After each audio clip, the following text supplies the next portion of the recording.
નમસ્તે. Good morning ગુજરાતમાં આપ સૌનું હું સ્વાગત કરું છું. મારું નામ છે પૂજા દલાલ ધોળકિયા અને મારી સાથે સ્ટુડિયોમાં મારી કો હોસ્ટ ખુશ્બુ ત્રિવેદી. નમસ્કાર. ગુડ મોર્નિંગ ગુજરાતમાં આપનું સ્વાગત છે. આપણી સાથે આજે જોડાઈ ગયા છે special guest naval officer retired commodore Utpal Vora sir. Thank you so much. Thanks. Welcome sir. Sir, સૌથી પહેલો સવાલ જે મને પૂછવાનું મન થાય, આર્મી, નેવી અને એરફોર્સ સેનાની 3 પાંખો વિશે આપણે જાણીએ છીએ. આર્મી અને એરફોર્સ વિશેની ઘણી વધારે માહિતી નોર્મલ જનતાને ઉપલબ્ધ છે, પણ જે પાંખ સૌથી ઓછી ચર્ચાય છે ને એ નેવીની પાંખ છે. જમીનની જિંદગી કરતાં નેવીની દરિયાની જિંદગી કેટલી અલગ હોય છે અને નેવી એક્ઝેક્ટલી શું કામ કરે છે? તમારો આ જે સવાલ છે ખરેખર એનો પિયર્સિંગ અને બહુ જ રિલેવન્ટ છે, કારણ કે ગુજરાત જેવું સ્ટેટ, અને હું હંમેશા એવું કહું છું કે આપણો ભારત દેશ ઇઝ એ પેનિન્સ્યુલર નેશન, અને પેનિન્સ્યુલર નેશનમાં 7,516 કિલોમીટરનો દરિયાકાંઠો, 2.2 મિલિયન સ્ક્વેર કિલોમીટર્સનો એક્સક્લુઝિવ ઇકોનોમિક ઝોન, અને enormous amount of the archipelago એટલે ધી સેટ ઓફ આઇલેન્ડ્સ આવેલા છે, ઇન્ક્લુડિંગ અંડમાન નિકોબાર આઇલેન્ડ્સ અને લક્ષદ્વીપ. તમે આને જક્સ્ટાપોઝ ગુજરાત સ્ટેટ સાથે કરો તો ગુજરાતની 3 સાઈડે દરિયો આવેલો છે, 100 કિલોમીટરનો દરિયાકાંઠો, 40 all time all weather port, deep water port, અને ગુજરાતની પહેલાંની જાહોજલાલી પણ જો તમે જોવા જાઓ તો એ દરિયાને જોડાયેલી હતી. somehow sometime the whole connect of જેને કહેવાય દરિયાની સાથેનો જે નાતો હતો ગુજરાતનો, એ ગુજરાત અને ગુજરાતના યુથ અને ગુજરાતની જનતાએ તોડી નાખ્યો. અને માટે આ વસ્તુ જે તમે કહો છો એ બિલકુલ રિલેવન્ટ છે કે navy despite Gujarat being such a maritime state, અને secondly it is located right next to Pakistan, which is one of the major adversary apart from China. અને ચાઇના પાકિસ્તાનનું અને અફઘાનિસ્તાનનું નેક્સસ જુઓ તો પણ Pakistan in all war plans, in all our security scenario, national security scenario, it becomes very relevant.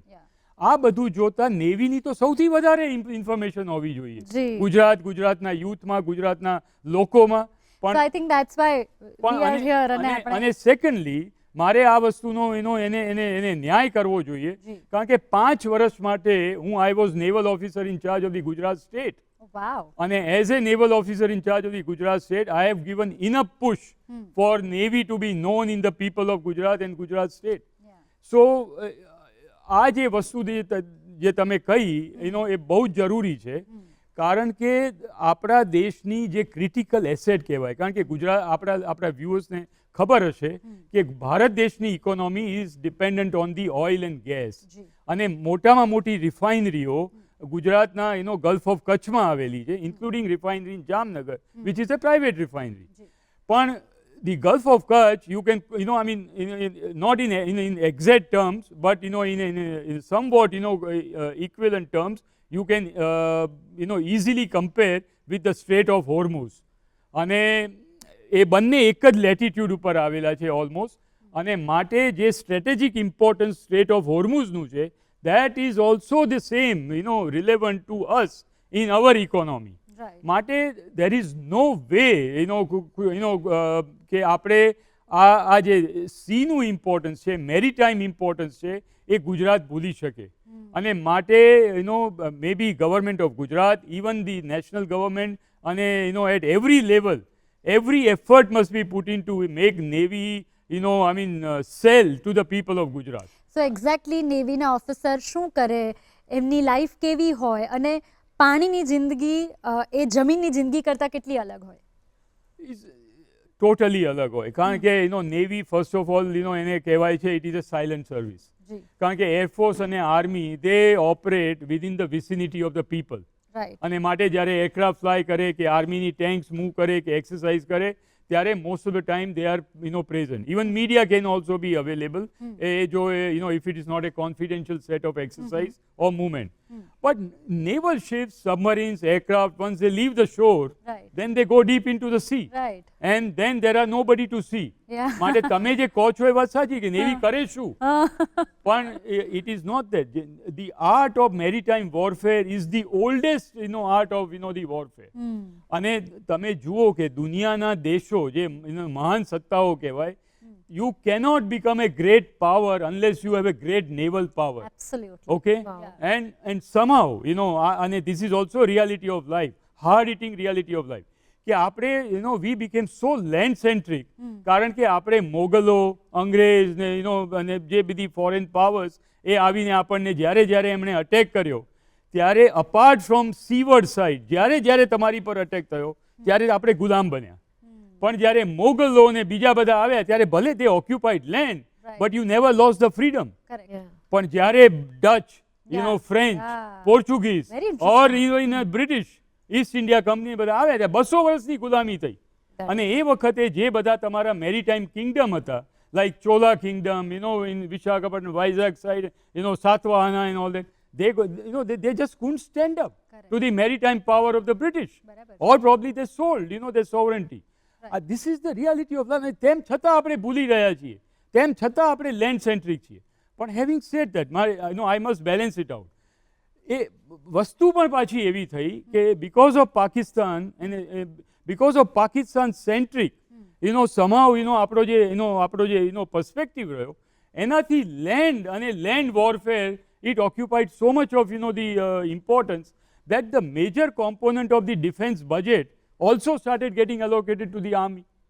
And navy to a large extent, to a large part of the time never got the required budget.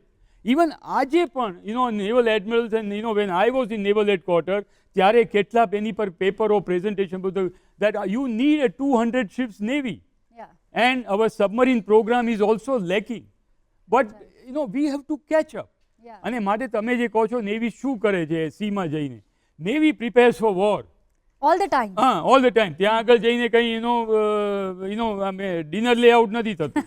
અને માટે the famous saying second world war onwards it is said that more you sweat in peace time, less you bleed in war. So we prepare our officers, we prepare our sailors in simulated war conditions. We go and get deployed of any enemy coast or adversary coast. We provoke them, જેને ગુજરાતીમાં કહેવાય ટાંકણી મારવી જોઈએ, એ અમુક વાર જરૂરી પડે છે. અચ્છા. Because then we see how they react.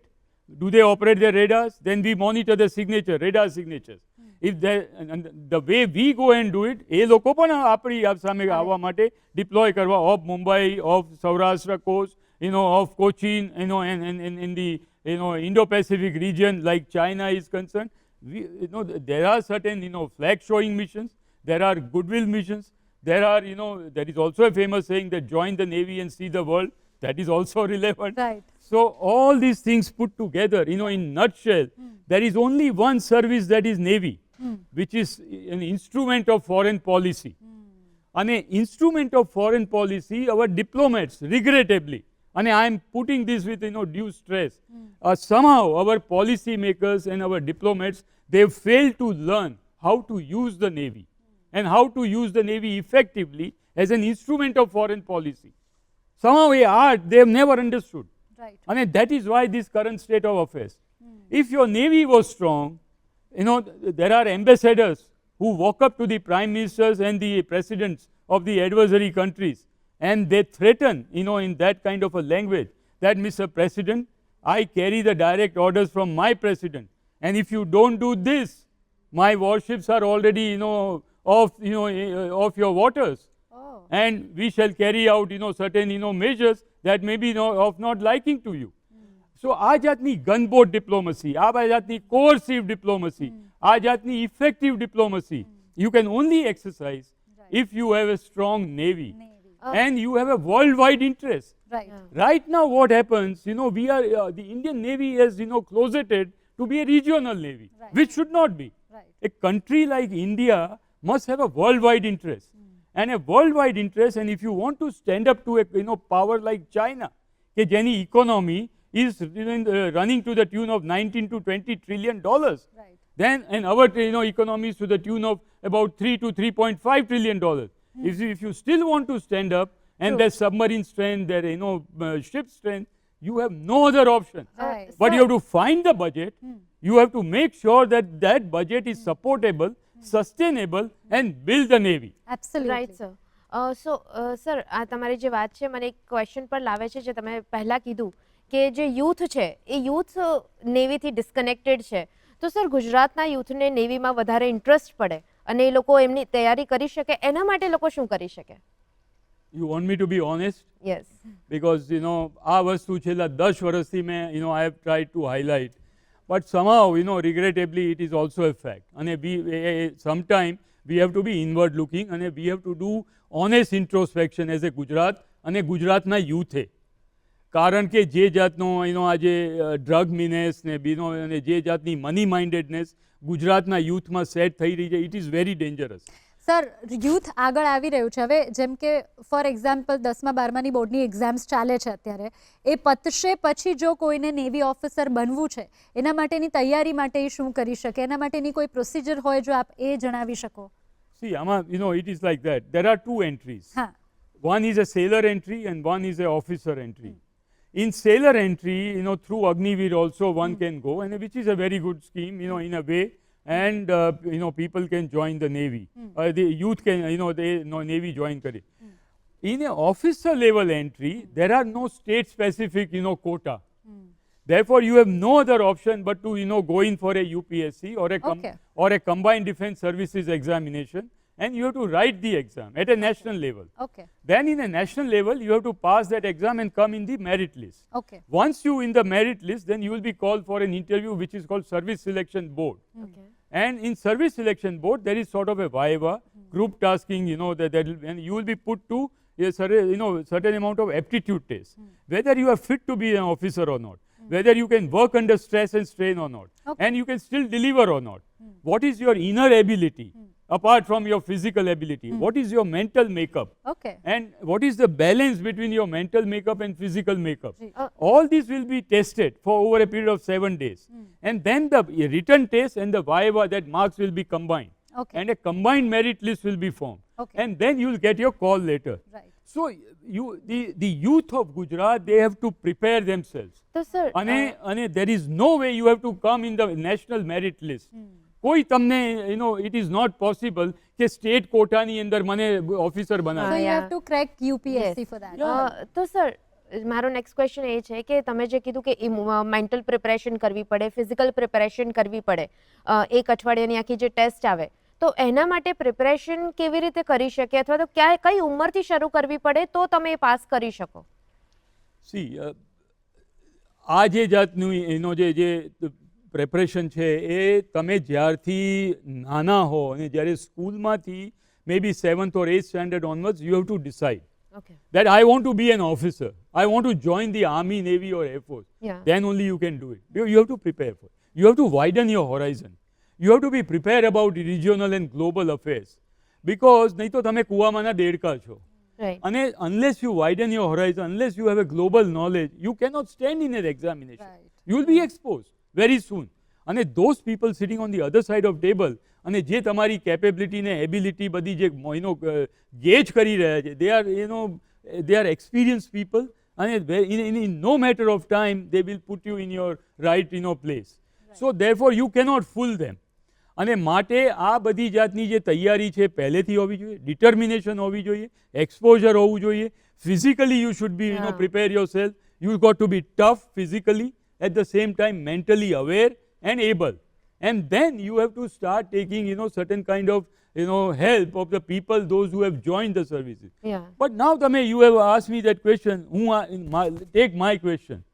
78 ની અંદર 77 માં તમને નહીં ખ્યાલ હોય કે જ્યારે મેં ફર્સ્ટ ટાઈમ મેં મારા પેરેન્ટ્સને કહ્યું that I want to go into the navy, there was a combined there was a total silence in my household, because I come from a reasonably low level Gujarati background. There is Yes. no doubt. My parents were જરાય prepare થયેલા નહોતા. મારી mother તો she was totally shocked કે આ છોકરો શું બોલી શું રહ્યો છે. અને તેમ છતાં when I continued with it, I certainly I prepared myself. I through NCC I have started doing certain attachment, vacation camps. અને first time you will not believe it, as a part of the sea training camp, જે આપણા વેકેશનમાં થાય, Yeah. I got selected for a camp in Mumbai. અને we were kept on INS Vikrant, then Vikrant, એ વખતના વિક્રાંતમાં. અને વિક્રાંતના flight deck it's a aircraft carrier, એના ફ્લાઇટ ડેક ઉપર ધ જીપની અંદર એનો જે captain is the only person who is entitled to drive the jeep, Navy jeep. And he moves around in that jeep, and the captain એ વખતે, Jackson, Dave, used to wear that tilted cap like this. Yeah.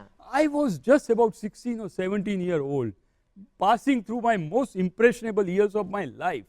And when I saw that man, when I saw that captain, when I saw his style, when I saw him moving in a jeep and all that, that day the naval officer was born in my mind. Oh, wow. That if I want to be something, I want to be a naval officer. That's and I amazing. pursued that. Despite, I had nothing. Yeah. What was there with me? I was, doing my studies and everything else, but I started preparing. So if you have that determination, if you have that inclination, if you have that goal, you can achieve it. But if you are not prepared for it, and Yeah. if you want to go into, various other things, Yeah. and waste away your youth and your life, nobody can help you. સો એક goal હોવો એકદમ જરૂરી છે અને goal વિના તમે નેવીમાં કે બીજી કોઈ પણ જગ્યાએ તમે ના જઈ શકો, રાઈટ સર? Of course. અને તો મને બીજો ક્વેશ્ચન આવે છે, જેમ તમે કહ્યું કે તમારા મોમ ડેડને જ્યારે તમે કીધું ત્યારે એકદમ સાયલન્સ આવી ગયું હતું.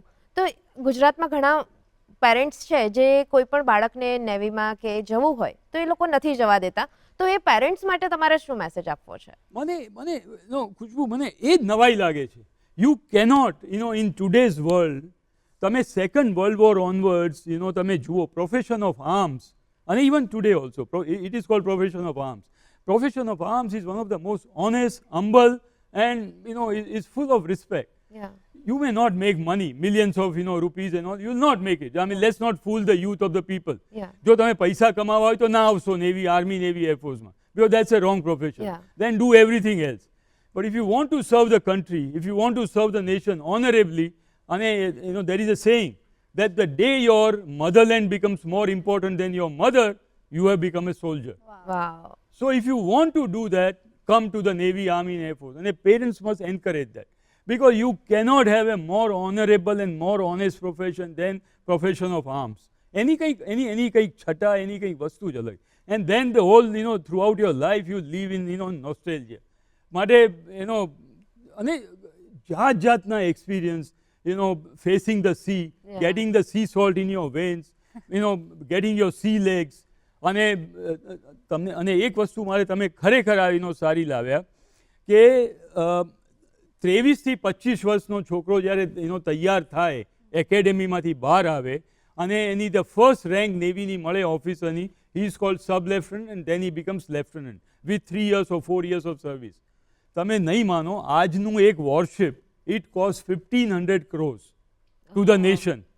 અને captain cannot be in the bridge of the ship કે જ્યાંથી આખું ship command and control ને handle થાય છે. Right. That lieutenant for 4 hours, that is, he is called the officer of the watch.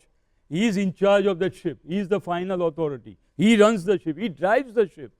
Similarly, when you are sitting and when you are driving the ship, you have 250 people under you. Their life is in your palm, and they will give your life for you.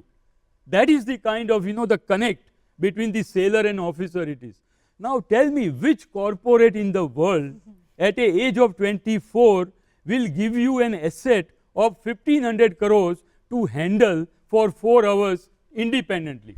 That's really amazing, sir. અને તમારી સાથે વાતો કરવાની ખરેખર ખૂબ જ મજા પડી રહી છે. પૂજા, આજે આખી વાત છે ને દરિયાની જિંદગી, નેવી ઓફિસરનો પાવર અને એમનો કમાન્ડ, આઈ થિંક આના વિશે વધુ ચર્ચા આપણે આગળ કરીશું, પણ એક નાનકડા બ્રેકનો અત્યારે સમય છે, તો પહેલા બ્રેક લઈ લઈએ.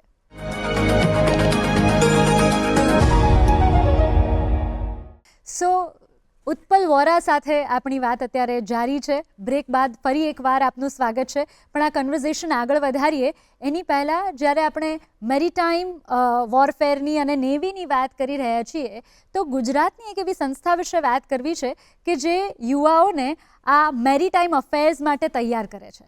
આવો જોઈએ આપણો ખાસ વિડીયો. દરિયાઈ માલવાહક જહાજ લાખો ટન સાથે તરતું આ આશ્ચર્યજનક એન્જિનિયરિંગનું નવલું નજરાનું છે. મહેસાણા દરિયાથી 500 કિલોમીટર દૂર આવેલો જિલ્લો. અત્યાર સુધી આ પ્રશ્નોના જવાબો માત્ર પુસ્તકો અને સિમ્યુલેટરોમાં જ હતા.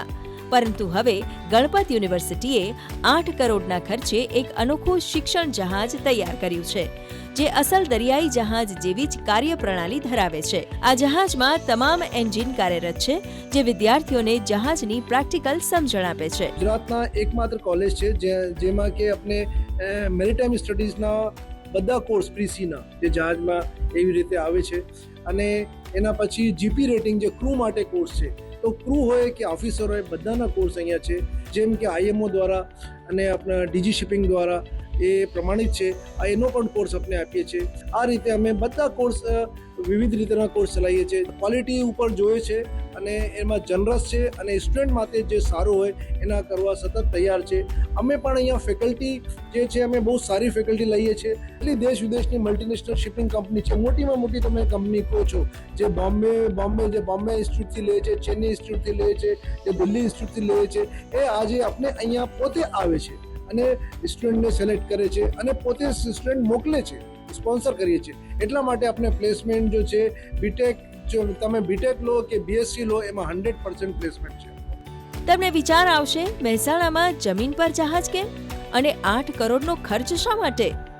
ગણપત યુનિવર્સિટીએ ગુજરાતના એકમાત્ર મરીન એન્જિનિયરિંગ અભ્યાસક્રમ માટે આ અનોખું જહાજ તૈયાર કર્યું છે. સામાન્ય રીતે મરીન એન્જિનિયરિંગ સંસ્થાઓ સિમ્યુલેટર પર અભ્યાસ કરાવે છે, પણ અહીં અસલી જહાજ તૈયાર કરાયું છે, વિદ્યાર્થીઓને વાસ્તવિક અનુભવ મળે તે માટે. આ જહાજ માત્ર વિદ્યાર્થીઓ માટે જ નહીં, પરંતુ સામાન્ય નાગરિકો માટે પણ ખુલ્લું મુકાયું છે. હું નવસારી ગુજરાતથી અહીંયા ભણવા આવી છું. હું બીટેકનો કોર્સ કરી રહી છું અને હમણાં હું સેકન્ડ યરમાં છું. અને મને અહીંયા ઓછામાં ઓછી ફીસમાં સારામાં સારું ભણવાનું મળે છે, સારામાં સારી ટ્રેનિંગ મળે છે અને બહુ સારું છે. અને અહીંયા પ્લેસમેન્ટની સુવિધા પણ બહુ સારું છે. અહીંયા મોટામાં મોટી બધી કંપનીઓ આવે છે, જેમ કે ટોમ ટેન્કર્સ છે, જાપાનની એમઓએલ છે, એનવાયકે છે, કે લાઇન છે, વિલિયમસન છે, બધા પ્રકારની કંપનીઓ આવે છે. જેમ કે એ બધા કોર્સ પર ડિપેન્ડ કરે. મેં બીટેકથી છું, તો મેં ટીએમયુમાં આવું તો મને સ્ટાર્ટિંગની સેલેરી $600 થી $500 સુધી મળશે. બીએસસીની $700 થી $800 સુધી હોય. એવી રીતે અલગ અલગ પ્રકારની સેલેરી. અને જેમ જેમ બધી પરીક્ષાઓ પાસ કરતા જાય, ફોર્થની એક્ઝામ આપે, થર્ડની એક્ઝામ આપે, તેમ તેમ સેલેરી પણ વધતી જાય. ગણપત યુનિવર્સિટીએ પણ આ જહાજની વધુમાં વધુ લોકો મુલાકાત કરે તે માટે વિશેષ પ્રયાસ કર્યા છે. સાથે જ યુનિવર્સિટીમાં ભણતી છોકરીઓ માટે મરીન લાઇન્સ શીખવાની એક નવી તક ઉપલબ્ધ થઈ છે. કોઈ પણ ગર્લ્સ ટીમ નહોતી. આ પહેલી વાર છે ઇતિહાસમાં રચાયો છે કે અમે લોકો પહેલી વાર એક છોકરીઓની ટીમ ગઈ હતી ગણપત યુનિવર્સિટીથી, જે મેરીટાઈમ યુનિવર્સિટી છે. મને બહુ જ પ્રાઉડ ફીલ થાય છે કે હું એઝ અ ગર્લ અહીંયાથી ગઈ હતી. અને હું એ જ કહું છું કે જેટલું વધારે થાય ગર્લ્સે આ બધી સ્પોર્ટ્સ જોઈન કરવી જોઈએ. મહેનત કરો, તમે બોયઝથી પણ બહુ સારું કરી શકો છો. हम लोग अभी MSL गए थे हमारे कॉलेज को रिप्रेजेंट करने के लिए, तो हम बहुत ऑनर्ड फील करते हैं कि हमारे कॉलेज ने हमें एक चांस दिया कि हम अपने कॉलेज को रिप्रेजेंट कर सकें. या तो हम जीतते हैं या तो हम सीखते हैं, हारता कोई नहीं है. तो हम वहाँ से बहुत कुछ सीख कर आए, टीम वर्क, यूनिटी और कैसे सब कुछ किया जाता है. ગુજરાતની એકમાત્ર સંસ્થા છે જે આપણે ત્યાં જ આપણા બાળકોને મેરીટાઈમ અફેર્સ માટે તૈયાર કરે છે. આ જાણીને ખૂબ આનંદ થયો. આઈ એમ શ્યોર તમે પણ એ વિડીયો એન્જોય કર્યો હશે. આપણી સાથે છે ઉત્પલભાઈ. ઉત્પલભાઈ, જેમ આપણે પહેલાં વાત થઈ એમ કે દરિયાની જિંદગી જમીનની જિંદગી કરતાં અલગ હોય છે. શું તમે તમારા પરિવારને વોરશિપ પર સાથે રાખી શકો, ના રાખી શકો? બીજી કઈ કઈ એવી બાબત હોય છે જે જ્યારે તમે દરિયામાં હોવ ત્યારે થોડી અલગ અનુભવાય? આ બહુ સરસ પ્રશ્ન છે. એનું કારણ એ છે કે દેર ઇઝ નેવીના જે દરિયાની અંદર 2 કોમ્પોનન્ટ છે. એક merchant navy or it is એને પણ મર્કેન્ટાઇલ નેવી પણ કહેવામાં આવે છે. ઇન મર્કેન્ટાઇલ નેવી બેઝિકલી એ દરિયાની અંદર સી લેન્સ ઓફ કમ્યુનિકેશન ઉપર ટ્રેડ અને ઇકોનોમીનું મેન્ટેન કરતા હોય છે. અને ત્યાં આગળ એનો જે કેપ્ટન હોય એને માસ્ટર કહેવાય. એ જે માસ્ટર ઓફ ધ શિપ અને chief engineer, they both are allowed to carry their family on board. Okay. Particularly if not children, then at least the wife. But in warship, nobody, not even the chief of naval staff, navy chief also, except on ceremonial occasions like Navy Day, family days at sea, કે જ્યારે families are allowed. But that is only from morning to evening. Okay. And it is only for a particular duration. Okay. But apart from that, Navy is a serious business. અને એમાં family is just not allowed. અને માટે જ્યારે naval ships most of time when they go for a patrol અને એનું duration અથવા તો deployment is the right word, જ્યારે ડિપ્લોયમેન્ટ સ્ટ્રોક પેટ્રોલ કે વોર એક્સરસાઇઝ ને એની પર જ્યારે જાય, પ્રોલોંગ ડિપ્લોયમેન્ટ માટે જાય, ત્યારે it can last from 2 to 3 days to 7 days to sometime even 23 days in a month. Right? So in those days, or એ વખતના ટાઈમે કે otherwise also families are not allowed.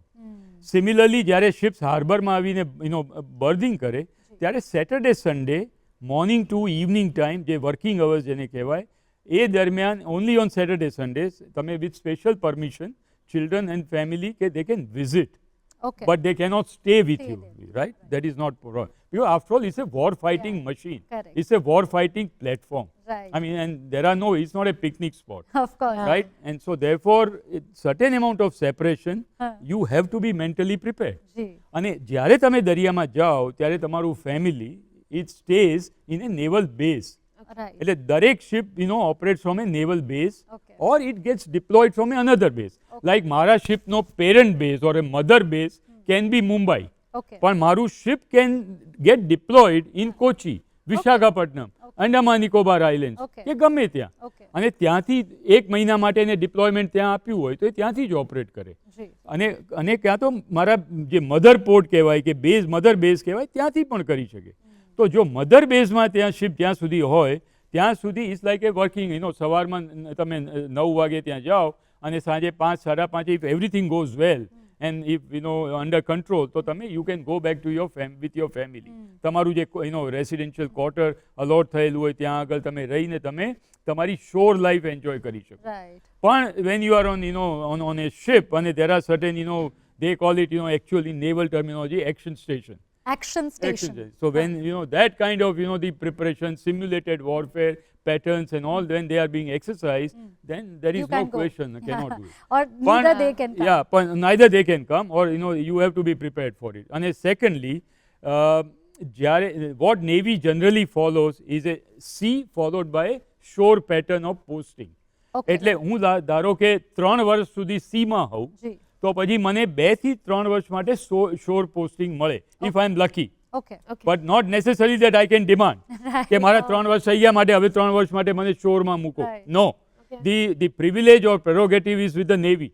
They can put you for 6 years also at sea, and then also they can, but generally it never happens. સો આ તમે જે 6 years in the sea, I am sure બહુ લાંબો સમય તમારે દરિયામાં રહેવું પડે, આપ પણ રહ્યા હશો. Yeah. તો દરિયા સાથેના થયેલા કોઈ ઇન્ટરેસ્ટિંગ અનુભવો જે અમારા સુધી ન પહોંચતા હોય, નોર્મલ જનતા સુધી ન પહોંચતા હોય, દરિયો કેટલો મિત્ર બની શકે અને કેટલો દુશ્મન બની શકે? અને દરિયાને એમાં ખાલી એમના ક્વેશ્ચનમાં એક પોઈન્ટ મારે એડ કરવો જી. છે કે તમે જ્યારે સીમાં હો છો ત્યારે તમે કહો છો કે you need to prepare your self emotionally, mentally, physically. તો ત્યાં જ્યારે તમે ઓન ધ સ્પોટ છો, ત્યારે તમે શિપમાં છો, ત્યારે આમનો પ્રશ્નને ધ્યાનમાં રાખીને ઇમોશનલી, મેન્ટલી પ્રિપેર પોતાની જાતને કેવી રીતે કરતા હોય છે એકબીજાને હેલ્પ કરીને? See, દરિયાને કોઈ દિવસ મિત્ર બનાવાય નહીં અને ગણાય નહીં. ના, હું સિરિયસલી હસવાની, આઈ એમ વેરી સિરિયસ. જી this is a professional word. Right દરિયાને કોઈ દિવસ મિત્ર ના મનાય, કારણ કે દરિયો ઇન્સ્ટન્ટલી એનું જજમેન્ટ આપે છે. ઓકે જો મિત્ર માનીને દરિયાને લાઇટલી લીધો તો you are going to face problem. Okay you have to face the challenges of the sea, એવા કોઈ કિસ્સાઓ કે બન્યા જેની હોય? અંદર તમે સાયક્લોન હોય, રફ વેધર હોય, મોન્સૂનિક વેધર હોય, ઇવન એટ સી તમે you cannot afford to take it lightly. Right. કારણ કે ત્યાં તમે once you are in the middle of the sea, તમને કોઈ બચાવવાવાળું નથી. જી અને આમાં ખરાબમાં ખરાબ પરિસ્થિતિ જો કોઈની હોય તો that is the captain of the ship. Right કારણ કે બધા કેપ્ટન સામે જુએ કે આવું થશે ત્યારે કેપ્ટન શું કરે છે. કહેશે. પણ કેપ્ટન કેનોટ ટર્ન બેક એને કોઈની પર ડિપેન્ડ કરી છે. Yeah. માટે to become A captain, it first of all it takes 17 to 18 years of hard life, a professional life, where Navy puts you as a captain of a 15 to 1800 crores worth of naval asset Right. or a naval platform.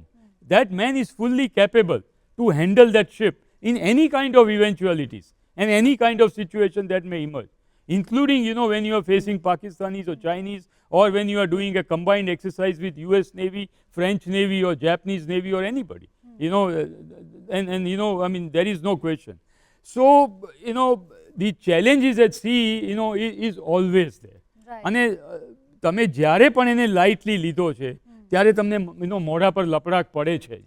Right There is no doubt in that. એટલે અને પેલું- માટે દરિયા માટે ઓફિસરને prepare કરતા તમે નહીં માનો પણ is a fact of life that first and foremost તમારે દરિયાનું મીઠું તમારી નસોમાં ફરવું જોઈએ. કરવું જોઈએ. અને that is why it is called in naval terms the C salt must run in your vans. Right. અને once that happens, then next stage comes is that your sea legs. કારણ કે દરિયાની અંદર રોલિંગ પિચિંગની સાથે you are supposed to perform. Vomiting થતી હોય તમને you are not feeling well, એ બધું you have to overcome. અને once you overcome, દરિયો તમારી અંદર આવે જી. અને તમે now then જેને ગુજરાતીનો શબ્દ કહેવાય તમે હવે ખારવો થયા, ખારવો ખલાસી. ખલાસી થયા. જી. અને એ ખલાસી in Second World War onwards, from the Nelsonian days, તમને યાદ હશે જેમ admiral Nelson is one of the most famous British admiral. જી. નેવીની બધી કથાઓ ને બધી મહાકથાઓ એ નેલ્સનની આજુબાજુ વણાયેલી છે. ભણાયેલી છે. ઓકે, અને દુનિયાની મહાસત્તા જો Britishers, if they have ruled the world, it is only because of British navy. Right. If the US Navy is so great, that is why they are all over the spread all over the world. Right. અને ભારતે again and again I am saying, જો વૈશ્વિક મહાસત્તા થવું હશે તો આ land centric mindset છોડી અને દરિયા તરફ અને ફર્યા વિના, નેવીને મહાન બનાવ્યા વિના એ કોઈ દિવસ પોસિબલ નહીં થાય. સો ઉત્પલભાઈ, થેન્ક યુ વેરી મચ. આજે આપ you so અમારી much. સાથે જોડાયા અને નેવીની એવી બધી વાતો આપણી સાથે શેર કરી જે આજથી પહેલાં કદાચ આપણે એનાથી અજાણ હતા. સો વન્સ અગેન આપણી સવારને સુપ્રભાત બનાવવા માટે અને ગુજરાતની મોર્નિંગને ગુડ બનાવવા માટે સર આપ જોડાયા. Thank you so much. Thank you so much.